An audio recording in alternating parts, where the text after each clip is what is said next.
Good morning, all of you. আজিৰ subject হ'ল ফৰগিভনেছ ক্ষমা কৰা। টেক্সট হ'ল মতি লিখা বাৰ্তা 6 অধ্যায় 14 পদৰ পৰা 15 পদলৈকে। ইয়াত এনেকৈ লিখা আছে, কিয়নো তোমালোকে যদি লোকৰ অপৰাধ ক্ষমা কৰা, তেন্তে তোমালোকৰ স্বৰ্গীয় পিতৃয়ে তোমালোকৰো ক্ষমা কৰিব। সেইকাৰণে আমি মানুহৰ দোষবোৰ, লোকৰ ভুল ভ্ৰান্তিবোৰ, অপৰাধবোৰ, লোকৰ লগত বেয়া ব্যৱহাৰ কৰা বৰ ক্ষমা কৰি দিব লাগে। তেতিয়াহে ঈশ্বৰেও তোমাক আৰু তোমাৰ ক্ষমা কৰি দিয়া হ'ব।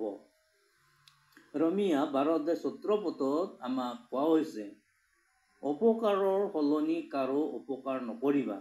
সকলো মানুহে দেখাতে যি উত্তম তালৈ চিন্তা কৰা। তাৰ কাৰণে বাইবেলে কৈছে, স্বাৰ্থপৰ নহবা, আনৰ প্ৰতিও চিন্তা কৰিব বুলি আমাক স্পষ্টভাৱে দেখুৱাই দিছে। লগতে এফেছিয়ান 4:32 পদত এনেকৈ লিখা আছে, আৰু তোমালোকে পৰস্পৰে হিতাধিকাৰ আৰু কোমল চিত্তৰ লগ হৈ ঈশ্বৰে তোমালোকক যেনেকৈ খ্ৰীষ্টত ক্ষমা কৰিলে, তেনেকৈ তোমালোকেও পৰস্পৰক ক্ষমা কৰা।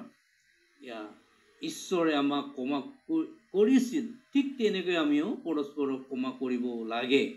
প্ৰকৃততে তোমাৰ অন্তৰত যদি যীশু থাকে, তোমাৰ হৃদয়ত যদি যীশুক ঠাই দিয়া হৈছে, তেনেহ'লে আপুনি অট'মেটিকলি তোমাৰ শত্ৰুবোৰক ক্ষমা কৰিবলৈ মন যাব। যেনেকৈ মনত নাচিবলৈও মন যাব, খুচি হ'বলৈও মন যাব।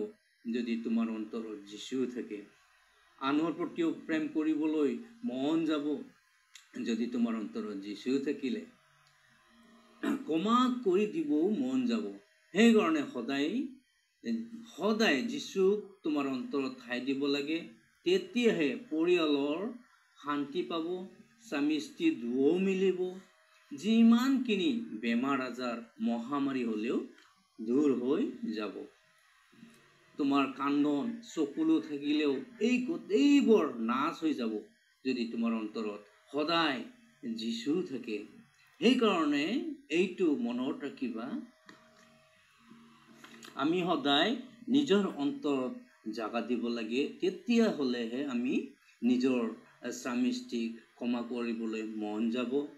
লোকে লিখা শুভবাৰ্তা 17:3 পদৰ পৰা 4 পদত কোৱা হৈছে, তোমালোকে নিজৰ লৈ সাৱধান হোৱা।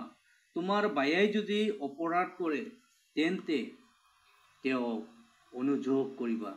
পাছে মন পালটন হ'লে তেওঁক ক্ষমা কৰিবা। এদিনৰ ভিতৰত যদি তোমাৰ 7 বাৰ তোমাৰ আহিতে অপৰাধ কৰে আৰু 7 বাৰলৈকে তোমালৈ ঘূৰি আহি মন পালটন হৈছো বুলি কয়, তেন্তে তেওঁক ক্ষমা কৰিবা। আকৌ মাৰ্কে লিখা শুভবাৰ্তা 11:25 পদত এনেকৈ লিখা আছে, আৰু যাতে স্বৰ্গত থকা লোকসকলৰ পিতৃয়ে তোমালোকৰ অপৰাধ ক্ষমা কৰিব। এই নিমিত্তে তোমালোকৰ প্ৰাৰ্থনা কৰিবলৈ থিয় হওঁতে যদি কাৰোবাৰ বিৰুদ্ধে তোমালোকৰ কিবা থাকে, তেন্তে ক্ষমা কৰা। 26 পদত, কিন্তু তোমালোকে যদি ক্ষমা নকৰা, তেন্তে তোমালোকৰ স্বৰ্গত থকা পিতৃয়ে তোমালোকৰ অপৰাধ ক্ষমা নকৰিব বুলি স্পষ্টভাৱে আমাক আঙুলিয়াই দেখুৱাই দিছে। সেইকাৰণে আমিও আনৰ অপৰাধবোৰ বিনম্ৰভাৱে ক্ষমা কৰি দিব লাগে। তেতিয়াহে স্বৰ্গত থকা পিতা ঈশ্বৰে আমাক ক্ষমা কৰি দিব। আজিৰ এইসমূহ মেছেজৰ দ্বাৰাই খ্ৰীষ্ট বাইবেল সকলক এনকাৰেজ দিবলৈ খোজো যে, আজিৰ এই শুভবাৰ্তাৰ যোগেদি আমি সকলো অপৰাধবোৰ মনত বান্ধি নাৰাখি ক্ষমা কৰি দিব লাগে বুলি অৱশেষত বিনম্ৰ অনুৰোধ ক্ৰমে আজিৰ সমূহ মেছেজটো ইয়াতে সামৰিলোঁ। সকলোলৈ ধন্যবাদ।